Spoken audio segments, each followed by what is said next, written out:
Boa noite, pessoal. Espero que todos vocês estejam bem. Hoje nós damos início à unidade 2 da disciplina Higiene e Microbiologia dos Alimentos e nós vamos trabalhar então a seção 2.1, que vai tratar como assunto, geral, a higienização e legislação sanitária, e especificamente a seção 2.1 vai falar sobre os métodos de higiene na cadeia produtiva de alimentos, a higiene e o controle de qualidade em unidades de alimentação e nutrição. Como atividade pré-aula, Então a gente já combinou, só vou relembrar vocês. Antes de todas as aulas, vocês devem acessar o AVA da disciplina e o que está previsto para hoje. Então, a unidade 2, a seção 2.1. Ler o KLS da disciplina, ou seja, o livro da disciplina disponível no AVA, também na seção 2, na unidade 2, aliás, na seção 2.1. Essa atividade ela deve ser realizada de forma individual. Vocês devem sempre fazer anotações das principais informações que encontraram e trazer essas anotações e dúvidas para a nossa aula online, tá certo? Não esqueçam de fazer isso, de fato levar à risca essa atividade pré-aula, porque assim a nossa aula online ela fica mais rica, enfim, a gente aproveita para tirar as dúvidas e dificuldades que vocês estão tendo para compreender o conteúdo, tá? Bom, o nosso conteúdo programático da aula de hoje, então, como eu disse, a gente adentra a unidade 2, que vai tratar do assunto da higienização e da legislação sanitária, e a seção 2.1 vai abordar especificamente os métodos de higiene na cadeia produtiva de alimentos e sobre higiene e controle da qualidade em alimentação, em unidades de alimentação e nutrição. Como objetivo de aprendizagem, ou seja, o que eu espero que vocês aprendam com essa aula, são pelo menos 3 pontos. Eu tenho 3 objetivos de aprendizagem. Primeiro, que vocês possam conhecer os principais compostos utilizados para a higienização, que vocês saibam diferenciar o que é asepsia, antissepsia, desinfecção e esterilização, e também calcular a diluição e aplicar corretamente os sanitizantes. Tá certo? Vamos lá. Eu trago então esse caso curto para a gente continuar o acompanhamento da rotina da Heloísa. Se lembram? A estagiária do Lacocina, lembra? Da unidade de alimentação e nutrição da empresa Lacocina. Bom, a Heloísa, se vocês se lembram, ela é uma aluna de nutrição que está no último ano, que está fazendo o estágio dela. A Heloísa, ela, no caso de hoje, ela foi à faculdade para uma reunião com as professoras orientadoras do estágio, na qual a Heloísa deveria mostrar os relatórios e o andamento do trabalho acadêmico que ela está desenvolvendo lá no local do estágio, a empresa Lacocina. A aluna relatou para as professoras que houve um surto na semana anterior, no qual os colaboradores e os pacientes apresentaram sintomas compatíveis com uma intoxicação alimentar. E a empresa aguardava então o resultado das análises, mas a nutricionista, ela acreditava que poderia ser o arroz que estava contaminado com Bacillus cereus. Lembra do Bacillus cereus que eu mostrei para vocês uma laminazinha com o formato dele? Pois é, retoma lá a aula. Bom, a aluna comentou que os colaboradores não eram muito comprometidos e não seguiam corretamente as orientações e os treinamentos da nutricionista. Bom, diante dessa informação, a professora então orientadora do estágio sugeriu a Heloísa que usasse a legislação sanitária para reforçar a importância da adequação às normas. Ela também explicou à aluna que o trabalho de supervisão dentro de uma cozinha deve ser constante, ele deve ser reforçado até que haja a mudança de comportamento. Lembra que eu disse na aula passada, se tem uma coisa que nutricionista de unidade de alimentação e nutrição vai fazer pro resto da vida inteira? É treinamento? Pronto. Treinamento e supervisão constante. É uma coisa que não deve faltar numa unidade de alimentação e nutrição. A Heloísa estagiária, então, queixou-se de problemas corriqueiros, como o uso de pano de limpeza, os colaboradores que trabalhavam no ferimento sem proteção e o uso incorreto dos desinfetantes. Diante disso, a professora ficou pensando e questionou, sobre o que a Heloísa estava fazendo para ajudar na mudança de comportamento dos colaboradores. Afinal, ela deve se apresentar uma estagiária proativa, que demonstre os seus conhecimentos, a sua competência, as suas habilidades, tá certo?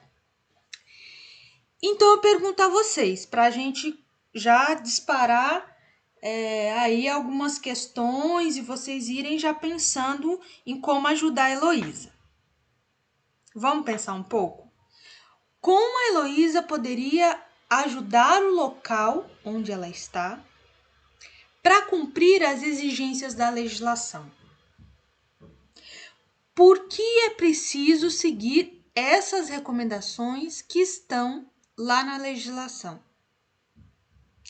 Como é que a Heloísa ela pode convencer, ela pode conscientizar e trabalhar com os colaboradores a importância de cada ação preventiva de contaminação? O que vocês fariam? Como vocês fariam? Vocês sabem qual é o método correto de higienização em unidades de alimentação e nutrição? Quais são os produtos que podem ser utilizados diretamente nos alimentos? Quais são os produtos que podem ser utilizados para higienização de bancadas, superfícies? Bom, vamos lá. Nós estudaremos nessa sessão exatamente os métodos de higienização dos alimentos e do ambiente de preparo. E claro, antes disso, vamos relembrar o que a gente aprendeu na unidade passada? Ai, professora, não lembro. Nossa, professora, não vi a sua videoaula. Vamos lá, gente. O que eu falei para vocês? Nada de deixar conteúdo acumular, nada de deixar de acessar a videoaula, porque senão a gente não vai conseguir cumprir com o que a gente combinou nesse tempo aí que não tá fácil para ninguém. Então vamos lá, vamos relembrar? Bom, na videoaula passada, eu abordei toda a unidade 1 com vocês sobre os micro-organismos, as morfologias, as significâncias deles. Bom, a gente viu a morfologia das bactérias, dos fungos, dos vírus, a gente viu o crescimento microbiano, a curva de crescimento microbiano, qual era cada uma daquelas 4 fases, as fases de crescimento, relembrem isso. E por fim a gente viu sobre as infecções e as intoxicações alimentares, certo? A gente viu sobre as viroses transmitidas pela água, porque a água é um veículo, além de ser um alimento, é um veículo importante também de contaminação e a gente não pode esquecer disso, tá certo? Bom, sobre as DTAs, é importante a gente saber a diferença de toxinose, infecção, infestação, certo? Vamos ver então a diferença. As toxinoses são as doenças transmitidas por alimentos onde há a produção de toxina no alimento. Ela caracteriza-se pelo quadro clínico devido à ingestão de toxinas bacterianas pré-formada onde? Nos alimentos, decorrente da multiplicação de bactérias toxinogênicas. Exemplos: Staphylococcus aureus, Clostridium botulinum, Bacillus cereus. Já as infecções, elas são DTAs causadas pela multiplicação microbiana no intestino e apresentam uma agressividade quando a gente classifica, essas DTAs. O quadro clínico, então, decorre da ingestão dos micro-organismos patogênicos que se multiplicam onde? No trato gastrointestinal. Então, não é produção de toxina, isso é toxinose. E ela se multiplica onde? No trato gastrointestinal, não é no alimento. Produz toxinas e há uma agressão ao epitélio, ou seja, ao tecido que reveste o trato gastrointestinal. Exemplos de micro-organismos causadores de infecção: Salmonella, Shigella, Escherichia coli e Vibrio. A infecção ela pode ser devida a dois grupos, né? Que estão divididos em infecções não invasivas e infecções invasivas. As não invasivas causam toxicidade e ocorre a produção de toxina no intestino e liberação de toxina no intestino. As invasivas causam agressividade celular, ou seja, há uma destruição das células locais do epitélio, do trato gastrointestinal, e tem uma agressividade sistêmica, com a penetração por meio do intestino e disseminação de sangue, ou seja, há uma lise, há um rompimento da membrana da célula e, portanto, há esse sangramento. Um exame, né, que a gente geralmente pede para comprovar uma infecção alimentar é justamente o exame de fezes, e a gente consegue visualizar se há presença ou não de sangue. E aí a gente, então, caracteriza como fezes com melena, né? É esse o termo que a gente utiliza para a leitura do exame, né? Fezes com melena significa fezes com sangue, tá certo? Infestação. O que é uma infestação? São causadas, né? São as DTAs causadas por parasitoses não invasivas e de interesse médico. Que parasitoses? Né? São aquelas causadas por eumintos, vermes como ascaridíase, teníase, né? Tênia, ascaris, e também por protozoários, tá certo? Com ação patogênica no intestino. As ETAs também transmitidas por alimentos, elas podem ser causadas também por intoxicação química, como agrotóxicos, pesticidas, raticidas, venenos, que apresentam um quadro clínico decorrente da ingestão de substâncias químicas presentes nos alimentos, tá? E surto de DTAs? Ai, professora, nossa, eu já ouvi falar sobre surto, mas eu não me lembro, não. O que era um surto de uma doença transmitida por alimento? Vamos lá. Surto de DTAs é a ocorrência de quadros clínicos gastroentéricos ou alérgicos em número superior às ocorrências endêmicas de um determinado local. Tem como consequência a ingestão de alimentos em uma mesma comunidade ou, né, a ingestão de alimentos feita por uma determinada coletividade, configurando uma fonte comum, ou seja, sei lá, 100 mil pessoas comeram na festa X determinado alimento, ou seja, que tem uma fonte comum, né, de ingestão, e um grupo específico que participou daquela ocorrência, certo? E aí, então, a gente pode classificar isso como um surto ou não, quando esse número, né, de pessoas com intoxicação ou toxinfecção, ele é superior ao que a legislação, então, poderia preconizar para uma quantidade de micro-organismos presente nos alimentos. Os micro-organismos patogênicos em alimentos e causadores das DTAs podem ser divididos em clássicos, emergentes e reemergentes. Essa classificação está em voga. O coronavírus, por exemplo, é um micro-organismo patógeno emergente, clássico ou reemergente? Vamos aprender o que é cada um deles? Vamos lá. Um patógeno clássico são aqueles micro-organismos conhecidos epidemiologicamente e clinicamente mais frequentes em casos de surto. Já os patógenos emergente são micro-organismos que não eram reconhecidos como causadores de toxinfecções alimentares e que estão sendo comprovados como novos agentes etiológicos. E os patógenos reemergentes? São aqueles micro-organismos que ressurgem como agentes etiológicos de DTAs, que já haviam anteriormente sido controladas, ou então micro-organismos que já são conhecidos, mas que retornam com novas mutações. Certo? Bom, na aula passada a gente falou sobre infecções alimentares,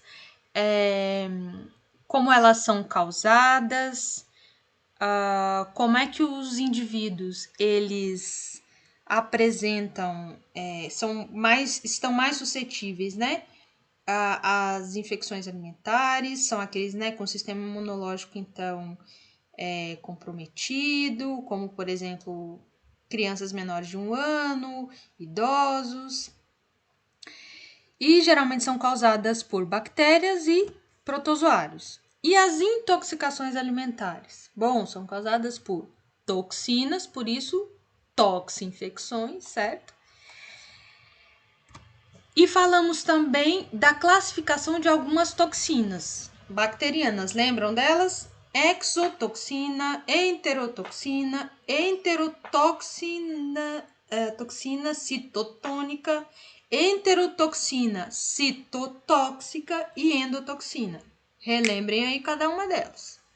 Bom, falamos da água como alimento e a sua importância como veículo para as doenças vinculadas por alimentos e também chamei a atenção para as condições higiênico-sanitárias.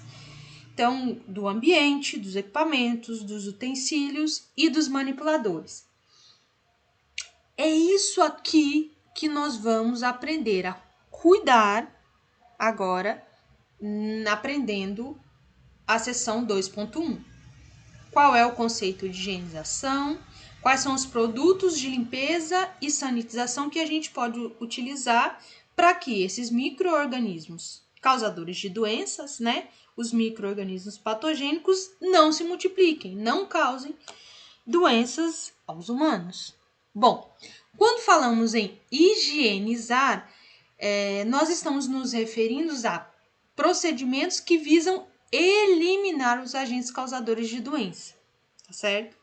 A higienização ela pode compreender desde uma simples limpeza, né, da remoção de sujidades, a desinfecção ou um procedimento de antisepsia. Essas atividades de higienização, desinfecção ou antisepsia abrangem pessoas, instalações, utensílios, equipamentos, matérias-primas, recipientes e reservatórios de acondicionamento. Por exemplo, os reservatórios de água. Para que a higienização ela seja adequada e os micro-organismos, principalmente aqueles patogênicos causadores de doença, para que eles sejam eliminados, a escolha do método e do agente químico a ser utilizado são fundamentais. É importante a gente destacar que há uma diferença entre um ambiente higiênico e um ambiente esteticamente limpo. Pode ser que esteja lá, ó, lindo, brilhante, limpo aos nossos olhos. Se a gente pegar um microscópio, ó, passar um cotonete nas bancadas, nas mãos dos manipuladores, e depois olhar no microscópio, a gente pode ver se de fato ele está limpo ou não, tá certo? Então é muito importante diferenciar um ambiente que esteticamente está limpo de um ambiente higiênico, que está higienizado, tá certo? Porque a ausência de sujidades aparentes não significa que o ambiente está livre de contaminantes, tá certo? Bom, esse quadro 2.1, ele resume os principais métodos que a gente pode utilizar para a higienização e as suas respectivas definições. Por exemplo, asepsia né? É uma medida cuja finalidade é impedir a entrada de micro-organismo em ambiente que não há qualquer tipo de contaminante. Antisepsia é o conjunto de ações que visam a remoção ou inibição do crescimento de micro-organismos. O termo bactericida, não é? Ele está relacionado ao quê? A um composto químico capaz de eliminar células bacterianas, contudo, não necessariamente tem capacidade de eliminar os esporos dessa bactéria. Adiante, a gente tem a definição, então, de desinfecção, de desinfetante, de detergente, ou seja, o uso de produtos químicos e métodos que a gente pode utilizar para a higienização dos ambientes, dos alimentos, dos utensílios. Tem nesse quadro também a definição do que é esterilização, que são os procedimentos de uso de agentes físicos, como, por exemplo, a temperatura, o uso de produtos químicos para eliminar os micro-organismos em todas as suas formas, inclusive os esporos. O que é o esterilizante, o que é a definição de uma limpeza, o que é a definição de saneamento, de sanitizante, de sujeira. Busquem aprender a definição de cada um desses termos, tá certo? Bom, mas o que um ambiente que produz refeição deve adotar? Quais são os procedimentos? Um ambiente que produz refeições deve adotar procedimentos que não interfiram nas qualidades sensoriais e nutricionais do alimento e controlar os riscos físicos, químicos e biológicos quando a gente pensa em higienização, uso de produtos de limpeza e sanitização, tá certo? Vamos recapitular?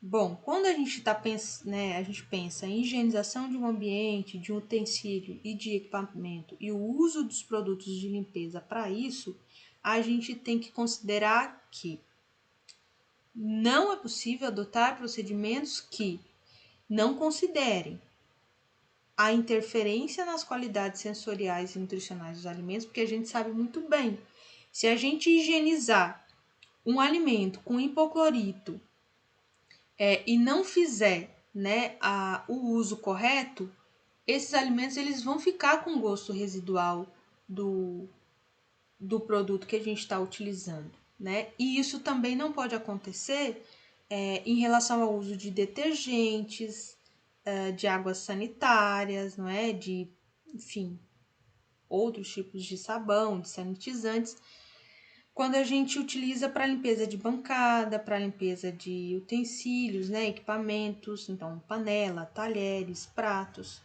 tá certo? A etapa de higienização, então, ela consiste em 4 etapas: a pré-lavagem, a limpeza, o enxágue e a desinfecção. A etapa de pré-lavagem tem como principal objetivo a redução dos resíduos. Geralmente, a pré-lavagem é utilizada em superfícies, equipamentos, utensílios e alimentos. É feita com água, a temperatura ideal seria em torno de 40 graus, né? Já a etapa de limpeza, ela deve ser feita com o auxílio de agentes químicos, tá certo? Específicos, porque a gente tem agente químico específico para limpeza de bancada, para limpeza de chão, para limpeza de paredes, tá certo? A etapa de enxágue, ela é feita somente com água e tem como principal finalidade remover o detergente, tá certo? Já a etapa de desinfecção, ela pode ser feita com o auxílio de agentes químicos também específicos. O uso desses produtos, principalmente os desinfetantes, né, geram algumas dúvidas e controvérsias. Por quê? Por conta da quantidade adequada de diluição, o que nós vamos ver um pouquinho mais adiante. Bom, os produtos químicos utilizados em ambientes de preparo de refeição, eles devem ser registrados e têm um uso pré-definido, que são aquelas instruções que vêm lá no rótulo. Então, o rótulo dos produtos deve conter a fórmula padrão desse produto, a descrição, a lista de matéria-prima, as quantidades percentuais da fórmula. Além disso, o modo de uso e diluição deve também estar presente na embalagem do produto. Deve apresentar as quantidades utilizadas, né? Ou seja, a quantidade de diluição e de concentração a ser feita daquele produto.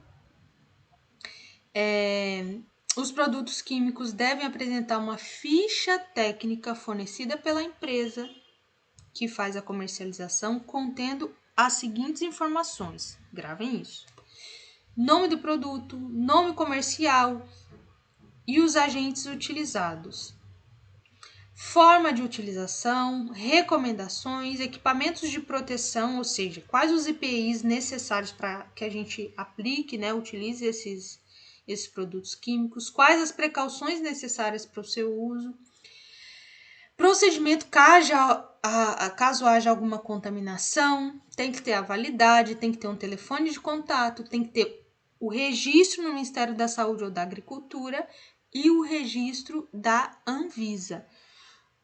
Todos esses itens devem compor o rótulo do alimento, ou seja, a ficha técnica, do alimento não, do produto químico que uma unidade de alimentação e nutrição faz a aquisição, tá certo? A limpeza, então, numa unidade de alimentação e nutrição, geralmente é feita por detergente, tá? Ou qualquer outro agente químico que cumpra essa função, mas o principal produto químico que a gente utiliza são os detergentes. Os detergentes, eles precisam ter as seguintes características: serem dispersantes, emulsificantes, solubilizantes, complexantes e desengordurantes. Além disso, eles devem ser atóxicos, ou seja, não causar nenhuma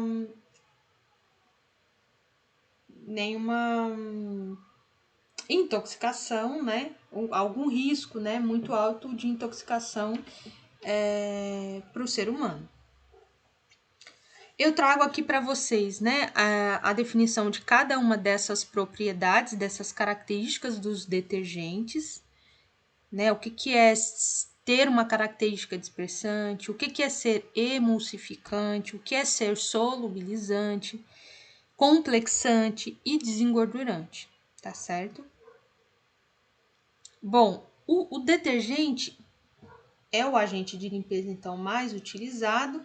No entanto, há uma crença muito comum de que um bom produto, ele deve produzir espuma, que seria responsável pela remoção das sujidades. E, na verdade, existem diferentes composições de detergentes que vão atender a finalidades específicas. Então, nem todo detergente vai produzir espuma de forma que você identifique que todos os detergentes sejam iguais. Bom, produziu aqui um monte de espuma. Ah, esse é um bom detergente. Não. A finalidade dos detergentes, eles não estão na sua produção de espumas, tá? Por quê? Os detergentes, eles podem ser do tipo tensoativo, alcalinos e ácidos. Então, a depender da sua composição e da sua finalidade, eles podem até não apresentar uma grande quantidade de produção de espuma, tá certo? Os detergentes tensoativos são aqueles formados por componentes que alteram a tensão superficial. Ele tem na sua composição química agentes que possuem afinidades com a água e com a gordura. Então, eles vão, de fato, limpar uma superfície que tem, por exemplo, uma grande quantidade de gordura. A gente acabou de picar uma grande quantidade de carne aqui nessa tábua. Bom, qual o tipo de detergente que eu vou utilizar? Os tensoativos, que vão entrar em contato com a superfície e remover toda a gordura presente nela. Os detergentes alcalinos têm na sua composição uma base forte, geralmente de hidróxido de sódio, ou seja, soda cáustica.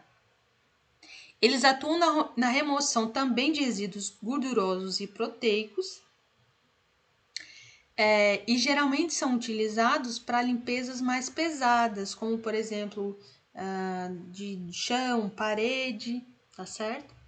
E os detergentes ácidos são aqueles utilizados somente em condições especiais. Principalmente em situações que se observa-se uma incrustação, ou seja, um acúmulo de minerais, como o depósito de calcário. Um exemplo, geralmente a gente cozinha, né, em panelas diferentes tipos de alimentos e pode ser que fique alguma dessas incrustações. E aí são em casos como estes que a gente utiliza os detergentes ácidos para remover esses acúmulos, tá? Eles são mais caros, devem ser manuseados com cuidado, porque afinal de contas são detergentes ácidos. Podem corroer sua mão, pode causar algum dano ao tecido epitelial, aos olhos, a ingestão, a inalação, né, de algum ácido. Então, eles apresentam maior risco aos manipuladores. A concentração dos detergentes, a concentração ela varia de acordo com a composição do produto e a finalidade do uso dele. Por exemplo, os tensoativos, a concentração média é de 3 a 5%. Os alcalinos são utilizados uma concentração menor, de 1 a 2%. Bom, isso para higienização. E para desinfecção? A desinfecção é uma etapa, então, de eliminação dos micro-organismos e pode ser feita por meios físicos ou químicos. Geralmente, o calor é o meio físico mais utilizado, tanto o calor úmido quanto o calor seco, para desinfecção tanto de utensílios como de equipamentos. Água quente, vapor d'água, ar quente, tá certo? Os agentes químicos com ação desinfetante, eles são bastante utilizados porque eles apresentam melhor custo-benefício, tá? São divididos em categorias de acordo com a sua composição química. Por exemplo, os clorados, os iodados, os derivados de ácido paracético, os quaternários de amônio e o peróxido de hidrogênio. Dentre esses, o mais comum e amplamente utilizado, que todos nós conhecemos, é o hipoclorito de sódio, tá certo? A eficácia dos produtos de higienização e de sanitização, eles dependem da concentração e do uso das quantidades corretas para que não provoquem intoxicações nos manipuladores e não fiquem resíduos nos equipamentos e utensílios. Bom, vocês vão ver manipulador de alimento quando vocês fizerem os estágios de vocês ou já forem nutricionistas, que manipulador de alimento tem preguiça e tem até pavor de quando o nutricionista fala, olha, preciso fazer a diluição dos produtos de limpeza. Aí ele vira para você e fala, mas para que eu vou fazer a diluição se a gente aplica direto o produto de limpeza no chão, na bancada ou nos utensílios, a concentração está maior e limpa muito mais rápido. Sim, limpa muito mais rápido, mas o risco de intoxicação é muito maior e certamente vão ficar resíduos desse produto químico nos equipamentos, nos utensílios, porque a lavagem geralmente não é feita de forma que essa remoção total aconteça. Por isso, é preciso treinar, repetir, falar sobre a diluição dos produtos químicos, tá? A concentração de cada produto vai depender do composto químico que esse produto tem, né? Os desinfectantes, por exemplo, à base de cloro, são os mais utilizados na higienização de ambientes e alimentos, como, por exemplo, o hipoclorito de sódio, que pode variar de 1 a 10%, dependendo da finalidade que de uso, né? Eu trago aqui para vocês no quadro 2.2, por exemplo, para desinfecção de equipamentos, né? Equipamentos que vão ser imersos, né, numa solução de hipoclorito diluído na água. Bom, qual é a concentração que a gente utiliza? Geralmente é de 100 mg por litro. E qual o tempo de contato em minutos? De 15 a 30 minutos você tem que deixar o equipamento lá imerso naquela solução. Para diminuição de micro-organismos na superfície dos alimentos. Bom, a concentração ela já é menor, né? Ela pode ser desde 50 miligramas ou até 200 miligramas. E qual o tempo de concentração em minutos? De 30 minutos, tá bom? Quais as principais vantagens, então, de utilizar os compostos colorados? Bom, eles são de baixo custo, são de ação rápida, são eficazes contra uma extensa variedade de micro-organismos, é de fácil preparação e aplicação e tem possibilidade de uso no tratamento da água, tá certo? No entanto, pode ser instável ao armazenamento. Hipoclorito de sódio não deve ser exposto à luz ou calor, ele pode ser corrosivo se mal armazenado e quando utilizado em excesso e causar irritação na pele. Bom, professor, mas qual é o mecanismo de ação? Ou seja, o que acontece quando eu uso um hipoclorito, né, para higienizar alimento, equipamento, utensílio, bancadas? Bom, o mecanismo de ação dos compostos à base de cloro se dá por meio de uma liberação do ácido cloroso que atua na inibição da síntese proteica dos micro-organismos, ou seja, na produção de proteínas. Então, ele inativa os aminoácidos por meio de uma descarboxilação, ou seja, uma quebra, né, de carboidratos e induz então uma lesão do DNA desses micro-organismos. Como atividade pós-aula, né? Eu proponho para vocês um trabalho individual, que é fazer uma pesquisa no KLS, ou seja, no livro da disciplina, tá certo? Vocês vão me entregar, né? Vocês vão me enviar por e-mail na próxima segunda-feira, tá aqui o meu e-mail. O que vocês devem fazer? Ler o livro da disciplina nas páginas 60 a 65 e fazer um resumo sobre o cálculo de concentração e diluição por hipoclorito e dar exemplos de cálculo. Podem utilizar o exemplo lá do livro mesmo. Outro ponto, como é que devem ser os métodos de higienização em unidades de alimentação e nutrição? E como devem ser os métodos de higienização em lactários? Tá certo? Tudo isso tem lá no livro, das páginas 60 a 65. Pode ser escrito à mão, e aí vocês me enviam uma foto, ou pode ser digitado, tá certo? Bom, daqui a pouco encontro vocês na nossa web aula. Beijo, abraço, meninos!